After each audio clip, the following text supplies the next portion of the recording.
So it's sometime after midnight. Nothing's wrong. Honestly, nothing even happened today that should be keeping you awake, but your brain clearly didn't get that message.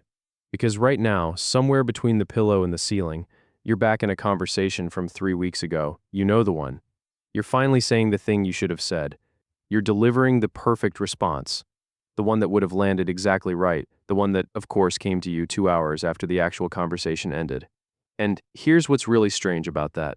You've already had this conversation 100 times inside your head. You've won it every single time. And yet, your brain just keeps scheduling the rematch. Look, you know exactly how this goes. Someone says something to you. Maybe it bothers you, or maybe it doesn't even bother you that much. You respond normally. The conversation ends. Life moves on. But something in you doesn't move on.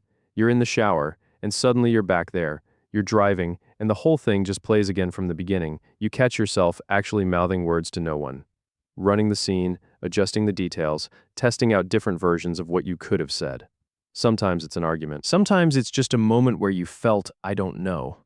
And sometimes it's just a regular Tuesday conversation that your brain randomly decided was unfinished. The emotion attached to it might be frustration. It might be embarrassment. Or sometimes there's no emotion at all. It's just the loop, running on its own, refusing to stop. But here's what's actually happening. Psychologists have a name for this pattern. They call it maladaptive rumination. But honestly, that term makes it sound like a malfunction. And it isn't. What your brain is doing is running a process that is actually deeply logical. Your mind is a pattern, recognition machine, right? It processes experiences, stores the ones that feel significant, and then it revisits them to extract meaning. So the problem isn't that your brain is broken. The problem is that it's working, exactly as designed. It's trying to resolve something. It's trying to find the pattern. It's trying to understand what happened so it never gets caught off guard again. There's actually research from Yale University that found people who ruminate aren't doing so out of weakness or anxiety. In most cases, they're doing it because their brain has this unusually strong drive to find meaning in social experiences, basically. Your brain treats unresolved conversations the exact same way a computer treats an open tab. It just stays running in the background, consuming resources, waiting for you to come back and close it properly.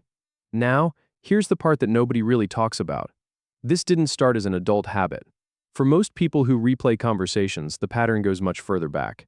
Just think about the environment you grew up in. It doesn't even have to be a dramatic one. Just the ordinary mechanics of it. Were there people around you whose moods were unpredictable? Were there moments where saying the wrong thing had actual consequences? Were there situations where you really needed to read the room carefully? Where getting it right actually mattered? Or where being misunderstood had a cost? If any of that sounds familiar, your nervous system learned something early on. It learned that social interactions carry weight, that words have consequences, that it pays to go back over what happened and figure out exactly where things went wrong. So, it started doing exactly that. Your younger self built this habit because your younger self needed it. Replaying conversations, it was a survival strategy. It was how you stayed one step ahead of a world that sometimes felt unpredictable. And the brain that learned to do that, it doesn't simply unlearn. It just because the environment changes. It keeps running the exact same software long after the original threat has passed. But here's what nobody ever tells you about the kind of person whose brain actually does this. The same cognitive system that keeps you up at night, replaying conversations, is the exact same system that makes you exceptionally good at understanding people. There was actually a 2013 study published in Psychological Science, and they found that people who reported higher levels of rumination also scored significantly higher on measures of cognitive empathy.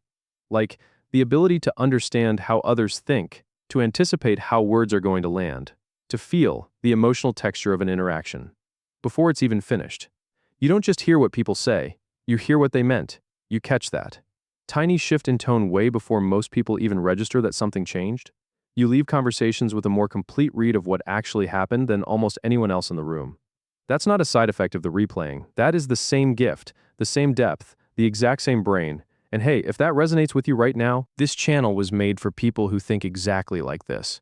So subscribe, so you don't miss what's coming next. But here's what is really worth understanding about yourself. When you replay a conversation, you're not being irrational, you're not being oversensitive, you're not being dramatic. You're just doing what a brain built for deep social processing does. It goes back, it reviews, it looks for what it might have missed. It tries to write a better ending. The cruelty of it, though, is that the loop rarely delivers the closure it promises, because the conversation is over. The other person has moved on, they probably don't even remember it. And yet, you're still in the editing room, cutting and recutting, a scene that already aired. But the thing is, the closure you're looking for, it isn't in the replay. It was never in the replay. It's somewhere else entirely.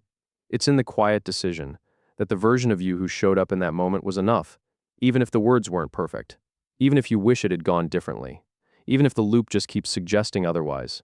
See, the people who replay conversations are not people who are stuck.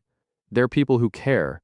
They care deeply about being understood, about getting it right, about the actual quality of their connections.